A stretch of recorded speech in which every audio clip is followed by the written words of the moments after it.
Welcome to the presentation The Virtual Team Maturity Model for Real Virtual Project Team Performance. My name is Ralf Friedrich, and the model is a result of my PhD research within CIT Koch Institute of Technology. Udo Bleimann, Ingo Stengel, and Paul Walsh are my PhD supervisors. The idea to research virtual team performance came during my job as a consultant and as a coach for virtual teams. So I coached a lot of leaders, and the leaders got stuck with virtual team leadership because they didn't know how to improve their performance. And there, my research idea started. What I want to bring over during this presentation is I want to describe the main components of VTMM, explain the VTMM levels, and how to apply VTMM in practice. I will show this on a case study on a pilot implementation we did. The research question I had is, how can the performance of virtual teams be improved? There's a perceived lower performance of virtual teams. If you look in the literature, many people say, okay, practitioners get stuck in how to lead virtual teams. And we have to develop an understanding of which processes are really necessary to lead virtual teams to a higher level of performance.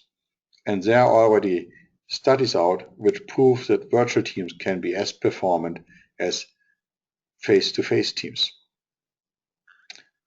If you look at the definitions of virtual teams, you will find a lot of definitions saying geographically dispersed, driven by common purpose, enabled by communication technologies, involved in cross-boundary collaboration. And the difference to a high-performance virtual team is a high-performance virtual team work with the same processes. They discuss and agree the processes needed upfront before they really start working on it. During the development of virtual team maturity model, I followed a research methodology where I scoped the model, designed it, populated, and I tested. I scoped it using expert interviews, expert panels, and an initial control group experiment, which I called VTR, Virtual Team Research. The design was then followed on the information I had and checked what is the literature saying to my own results. Then I did the modeling and simulation and role play. And I validated it at the end with conference workshops at trade conferences. And I did, on a regular basis, stakeholder analysis to see, okay, what are the stakeholders saying to this model? And I test the model then with an expert panel of 88 members for the Delphi experiment. I did a master student workshop at Kaleidos, the University of Applied Sciences of Zurich, and I did a pilot implementation with a control group setting. So that's the end of my research, and we have the version 1 out now. The next thing what will happen is we will deploy it through open source on vtmm.org, and we will maintain it. The core of VTMM is a process model out of 11 processes. So the processes are organized, get to know each other. Very important in the beginning, a virtual get to know each other, learn about the other people. For example, everybody of the team shows his or her social media profile on LinkedIn, or everybody of the team sends a picture of the workspace and the others have to guess where this person is working on. So in a creative way, you get to know each other and know, okay, this is a member of mine, even if he's not in the same office. The next thing you do is you agree on rules, because on global virtual teams, participants coming from different cultures, from different backgrounds. So it's very important to define the way of working you want to adopt on the virtual team. It starts with a team charter, it continues with a leadership charter, and at the end you will have a team constitution. You define information management because it's so important that people have easy access to all the information on the team. And in some virtual teams, unfortunately, people from different countries are not allowed to access certain information, which will lead to a lot of frustration.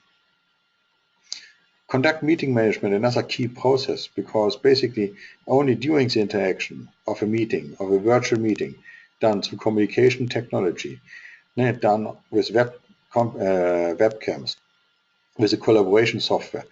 Now, it's decisive to see, okay, will the virtual team performance go up or down?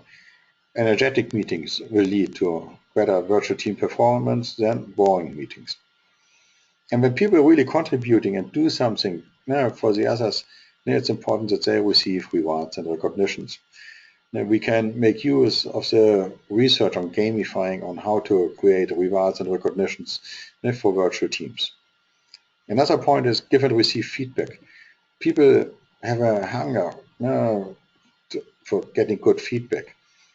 So implementing a feedback culture is very important on a virtual team so that people know, okay, my performance is recognized, I receive praise, but there's also constructive feedback if the performance is not as expected or the behavior is not as expected.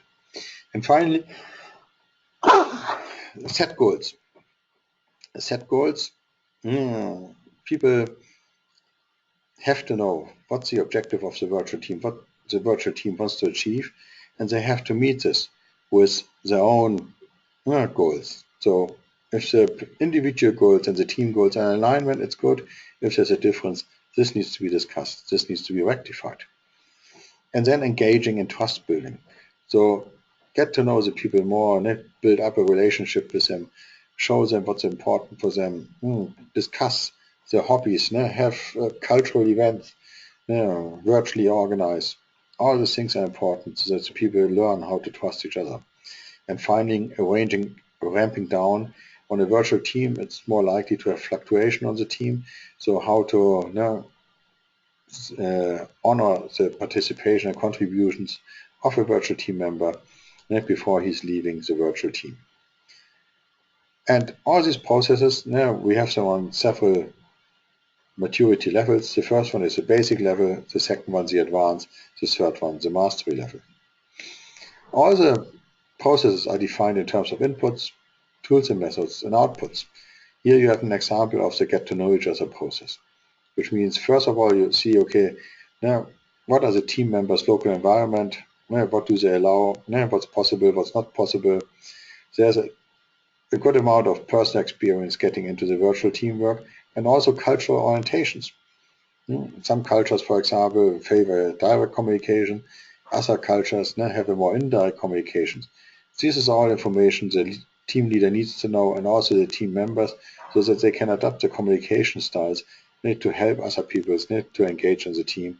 And you need media competence to operate the blogs, the chats, the collaboration tools to get the best out of it, to simulate the reality as much as possible. Tools and methods, you have personal introductions. This can be done through social media or pictures. And you need some expert knowledge on how to break the ice virtually, what games will work, what games will not work, which simulations are useful, and which interactions are useful to stimulate between the team members. And the outcome will be initial team culture. Now, we asked the expert panel, as the expert panel said, okay, the processes are relevant. And you can see this, they are all well over 90% relevant. So it's very relevant for virtual teams to follow these processes. And also what we've identified is that the practical application of these processes is not there. If you look, define information management, 59%. Conduct meeting management, 54. Decision making, 50. Perform task management, 56. So the harder processes, they are there. But the softer processes who will cause positive emotions towards the virtual teamwork, they are not really there, like get to know each other process, below 30%. Agree rules, just 30%. Engage in trust building, 18%. Rewards and recognitions, 28%. So all the softer processes, they are really, really not developed within virtual teams. So there's a big gap between good and current practice. And we were intrigued and asked, oh, hey, so what are the reasons that we have this gap? And these were the answers. No need 6% or don't know 3%. So there is a knowledge of them, and the majority of the people, if they don't know 3%, 97% of the people should know the processes to some extent. But there's a lack of formal process and leadership on the virtual teams, which means that people do not really spend a lot of time discussing processes. The leaders really don't look that the processes are really correctly implemented. And there we have a big lever need to raise the performance of virtual teams. Because if you would implement the processes specific to the team, then the performance would go up immediately. Looking at the levels, level 0 undefined, still you can have successful virtual teamwork, but it's unrelated to virtual team processes. You have a basic level where you have a minimum of processes in place, which is relevant for virtual team performance. You have an advanced level where you have all processes implemented. The virtual team performs well. And you have mastery, where you even have a stable performance when you have a fluctuation within the workforce. So on virtual zero, we do not define any KPIs because it's a chaotic situation and some teams are successful thanks to the team leaders. Others are not really successful because they didn't define the processes. Level 1, we have a minimum level set of processes. For example, we ask that everybody on the team has a social media profile which is accessible to the other persons. We start to record it. The numbers of feedbacks, level of conflict, level of motivation. Also, decision making. Do we have the numbers of decisions we have to make recorded? Do we have meeting agendas and meeting minutes? Do we have record of social activities and trust building? So what do we do in order to stimulate trust building? Do we have trust building discussions? Do we discuss trust in the team? Define information management. Very simple. Do we have a document management process in place which can be followed by everybody? You just see, okay, are there any rewards and recognitions given and arrange ramping down meetings? Do we have minutes? Do we have lessons learned which we capture to improve it? Not all of them have to be present. It really depends what the virtual team does.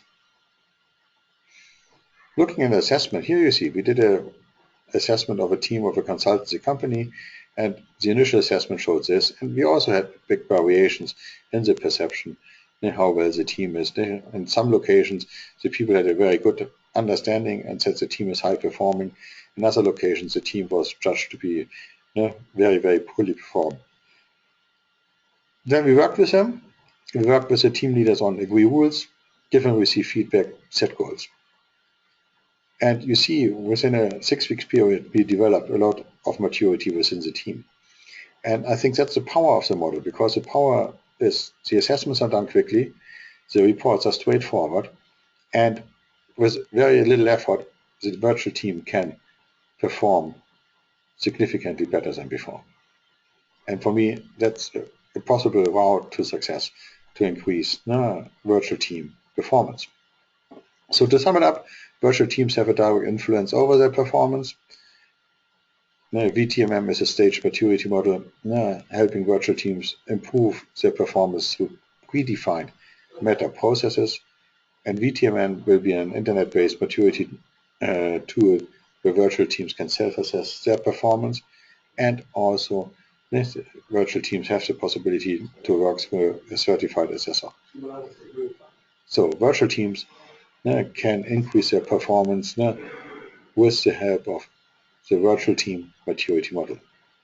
If you have questions, please contact me directly, and I would like to thank you for your performance in being so brave to watch this video until the end, and I hope you've got something out to make virtual team work a little bit more human and fun and more performant across the world. Bye-bye.